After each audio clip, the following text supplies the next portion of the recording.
follow on that, you mentioned that the president did meet with leaders about a month ago. Since then, the Speaker's office says the president has declined multiple requests that they have made for this one-on-one. I guess just given what you and the president say is at stake here, why not meet with him? I mean, it seems that you're saying there's just nothing to be gained by the president getting in a room with the Speaker. But Mayor, and I appreciate, I get what you're saying, but we've actually delivered multiple times, the Senate has, on what the Speaker is asking for. He first said he first said put the border security, if you're going to put border security into the National Security Supplemental, I want you to actually deal with it and come out with a deal that would move forward in a way that he would support. And that border security negotiated deal that came out of the Senate in a bipartisan way actually had provisions in there that he's talked about for a long time. And then he rejected that.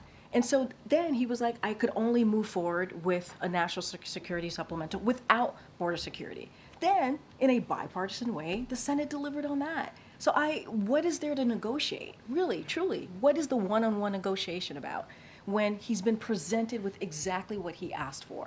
So he's negotiating with himself. He's killing bills on his own. And if he were to put that bill that just came out of the Senate, the National Security Supplemental, that doesn't have border security in it because he said he didn't want it, he changed his mind, it would pass. It would pass in a bipartisan way. So it just doesn't make sense to us. So how do you persuade him to put the bill on the floor? We're going to continue to put pressure on him. We're going to continue to answer the questions that you're asking. We're going to be very clear. The president was very clear yesterday in his statement. The National Security Advisor was very clear in his statement. We have been talking to congressional leadership and congressional members for some time. And this is not about politics. This is about national security needs. And it is critical, it is important to make sure Ukraine has what it needs.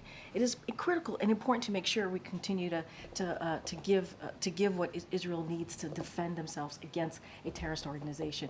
It is also critical and important to get that humanitarian assistance. You just heard from the National Security Advisor how important it is to get that humanitarian aid into Gaza. And so I think the Speaker's confused. I think the Speaker doesn't understand what it is that his job is.